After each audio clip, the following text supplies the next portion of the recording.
Imaginen un país completamente en ruinas. Estamos en 1939. España acaba de salir de una guerra civil que lo ha destrozado todo. Pero ojo, que el final de la guerra no trajo la paz. Para nada. Fue el comienzo de una época muy oscura y difícil, casi 40 años de dictadura. Pues eso es justo lo que vamos a hacer hoy, recorrer ese camino tan largo, desde esa oscuridad hasta la luz de la democracia. Y esa es, en el fondo, la gran pregunta, ¿no? ¿Cómo se consigue eso? ¿Cómo se reconstruye la libertad donde no la hay? La historia de España es la de un viaje de casi 40 años, un proceso que de hecho se estudia en todo el mundo como un modelo de transición. Venga, empecemos por el principio de todo. Para entender a dónde se llegó, primero tenemos que ver muy bien de dónde se partía. Y el punto de partida era una España sin libertad, bajo el control absoluto de la dictadura de Francisco Franco. Bueno, pues al acabar la guerra, el general Franco instauró un sistema en el que él y solo él mandaba en absolutamente todo. Acumuló todos los poderes que existen bajo un solo título, el de caudillo. O sea, era jefe del Estado, presidente del gobierno y jefe supremo del ejército, todo a la vez. No había separación de poderes y, lo más importante, la gente no podía votar ni elegir a sus gobernantes. Pero, a ver, ¿qué significaba esto en la vida real, en el día a día? Pues mira, significaba que algo tan fundamental como la Constitución, las reglas del juego para todos, de repente, ¡puf!, desapareció. Solo se permitía un partido político, el Movimiento Nacional, y un único sindicato que, por supuesto, estaba controlado por el Estado. Y si alguien pensaba diferente, pues criticar al régimen era muy, muy peligroso. La represión, sobre todo en los primeros años, fue durísima, con miles de personas en la cárcel o incluso fusiladas por haber sido leales a la República. Y por si fuera poco, a esa falta de libertades se le sumó algo terrible, una miseria económica brutal. Los años 40 se conocen, y con razón, como los años del hambre. ¿Y por qué fue tan dura la posguerra? Bueno, no fue por una sola cosa. Fue, como se suele decir, la tormenta perfecta. Primero, el país estaba hecho añicos por la guerra. Segundo, justo cuando España intentaba recuperarse, ¡boom!, estalla la Segunda Guerra Mundial, lo que la aísla todavía más. Tercero, el régimen se empeñó en una política económica llamada autarquía, que básicamente era intentar que el país se las apañara solo, sin comerciar con nadie. Fue un fracaso total. Y ya para rematar, cuando la Guerra Mundial terminó, los países democráticos le dieron la espalda a Franco, y España se quedó fuera del Plan Marshall, que fue esa ayuda económica gigante que reconstruyó Europa.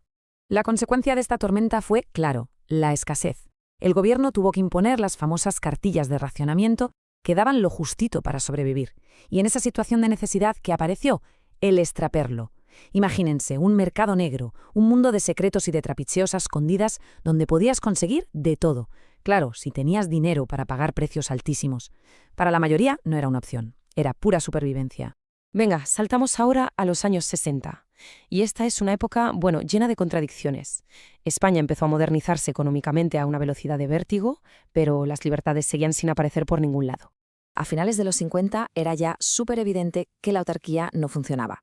Incluso el propio régimen tuvo que admitir que había sido un desastre y cambió de estrategia por completo con los llamados planes de desarrollo. ¿El resultado? Un crecimiento industrial tan bestial y tan rápido que se le empezó a llamar el milagro económico español. Y aquí está la gran paradoja, la doble cara de la moneda de esa época. Por un lado, la vida mejoró para muchísima gente. La industria iba como un tiro, empezó el boom del turismo y las casas se llenaron de neveras, lavadoras y televisores.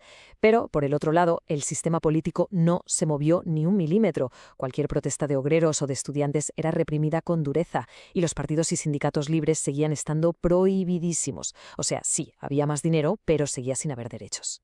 Y con esto llegamos ya al final de la dictadura. Entramos en los años 70. Franco ya es muy mayor, el régimen empieza a mostrar grietas por todas partes y la sociedad, cada vez más, pide un cambio a gritos. Atención a estas fechas, porque todo pasa muy muy rápido. El 20 de noviembre de 1975 muere Franco. Solo 2 días después, Juan Carlos I es proclamado rey. Mucha gente pensaba que iba a seguir con la dictadura, pero, para sorpresa de todos, el nuevo rey impulsó el desmontaje del régimen.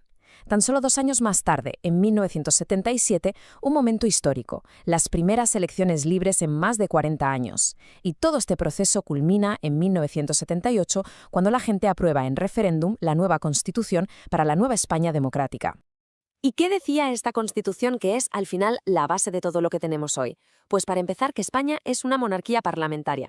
Esto significa que el rey es el jefe del Estado, pero no gobierna. El poder lo tienen los representantes que elige el pueblo. Además, garantiza los derechos y libertades para todo el mundo y organiza el país en lo que hoy conocemos como comunidades autónomas. Pero, ojo, que tener las reglas del juego escritas no significó que todo estuviera solucionado, ni mucho menos. La joven democracia española tuvo que pasar muy pronto por una prueba de fuego tremenda. Y aquí llegamos a un momento, de auténtica tensión. El momento más crítico de la transición, sin ninguna duda. El 23 de febrero de 1981, un grupo de guardias civiles armados entró por la fuerza en el Parlamento. Su objetivo, acabar con la democracia y volver al pasado. Por suerte, el golpe fracasó. Fue clave la intervención del rey Juan Carlos I, que salió esa misma noche en televisión vestido con su uniforme militar para defender la Constitución. Y aquí viene lo curioso. Este intento de cargarse la democracia lo que consiguió fue hacerla más fuerte. El fracaso del golpe unió a casi toda la sociedad en la defensa del nuevo sistema democrático. Y así llegamos al final de este viaje. Como hemos visto, pasar de una dictadura a una democracia pues no fue algo mágico ni fue fácil. Hizo falta mucho diálogo, muchos acuerdos y el esfuerzo de gente que pensaba de formas muy diferentes.